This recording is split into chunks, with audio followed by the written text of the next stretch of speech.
भारत में ना एक ऐसी छिपी हुई फाइनेंशियल ताकत है जिसके बारे में ज़्यादा बात ही नहीं होती।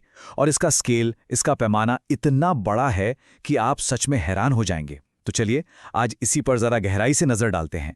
जरा इस नंबर को देखिए, 5.81 ट्रिलियन डॉलर। ये कोई छोटा मोटा नंबर नहीं है। जानते हैं ये क्या है? ये कीमत है उस सोने की जो भारतीय परिवारों के पास है। जी हाँ, वही सोना जो हमारे आपके घरों में रखा हुआ है। अच्छा, अब जो सामने दिख रहा है वो सच में चौंकाने वाला है। देखिए, भारतीय परिवारों के पास जो सोना है ना, उसकी टोटल वैल्यू पूरे इंडियन स्टॉक मार्केट से भी ज्यादा है। सोचिए, 5.81 ट्रिलियन डॉलर सोने की कीमत और स्टॉक मार्केट की 5.01 ट्रिलियन। ये जो आंकड़ा है ना, ये अपने आप में एक बहुत बड़ी कहानी कहता है। अक्सर जब हम सोने की बात करते हैं तो क्या ख्याल आता है? परंपरा, गहने, शादी ब्याह, है ना? लेकिन सच्चाई इससे कहीं ज्यादा है। ये सिर्फ परंपरा या गहनों की बात है ही नहीं, इसकी कहानी तो बहुत गहरी है। तो फिर असली वजह क्या है? लोग इतना सोना रखते क्यों हैं? देखिए, इसके 3 मेन कारण हैं। पहला, फाइनेंशियल सिक्योरिटी, मतलब एक सुरक्षा कवच। दूसरा, लिक्विडिटी, यानी जब भी जरूरत पड़े इसे फौरन कैश में बदला जा सकता है। और तीसरा, पीढ़ियों का भरोसा, जो सालों से बना हुआ है। तो ये सिर्फ एक मेटल नहीं है, ये एक सोची समझी फाइनेंशियल स्ट्रैटेजी है। और ये बात यहीं खत्म नहीं होती। जरा ये देखिए, भारत में एक एवरेज घर की जो बैलेंस शीट होती है ना, उसमें सोना उनकी सबसे बड़ी संपत्ति है। इक्विटी से भी ज्यादा, रियल एस्टेट से भी, और यहां तक कि फिक्स्ड डिपॉजिट से भी ज्यादा। मतलब वैल्यू स्टोर करने का ये सबसे बड़ा जरिया है भारतीय परिवारों के लिए। तो फिर इतने बड़े सोने के भंडार को हम देखें कैसे? इसके लिए ना एक बहुत ही दिलचस्प कॉन्सेप्ट है, प्राइवेट सॉवरेन वेल्थ फंड।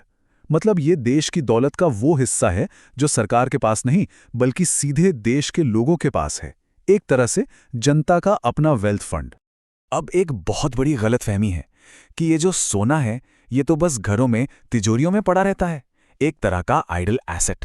लेकिन इकोनॉमिक रियलिटी बिल्कुल अलग है। सच तो ये है कि ये एक एक्टिव कैपिटल है, एक चलती फिरती पूंजी।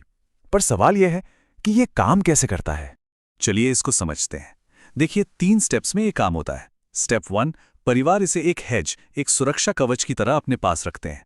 ठीक है। स्टेप 2, जब जरूरत पड़ती है तो इसी सोने पर गोल्ड लोन लेकर इसे मोनेटाइज किया जाता है, मतलब इसे पैसे में बदला जाता है। इससे छोटे मोटे बिजनेस को वर्किंग कैपिटल मिल जाता है। और स्टेप 3, ये जो पूरा प्रोसेस है ना, ये हमारी इकोनॉमी को नीचे से ऊपर की तरफ, मतलब ग्रासरूट लेवल पर एक मजबूती देता है, एक स्टेबिलिटी देता है। अब जरा इन आंकड़ों पर गौर कीजिए। टोटल क्वांटिटी कितनी है? 34,600 टन। इसका इस्तेमाल होता है 1 ट्रिलियन डॉलर के हेज के तौर पर। और सबसे कमाल की बात क्या है? ये अभी भी मैसिवली अंडर लेवरेज्ड है। मतलब इसका पूरा पोटेंशियल अभी तक इस्तेमाल ही नहीं हुआ है।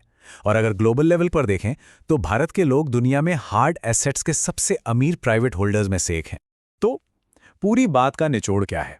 वो इस एक लाइन में है, सोना सिर्फ परंपरा नहीं, ये एक स्ट्रैटेजी है। बस ये एक लाइन अपने आप में सब कुछ कह देती है।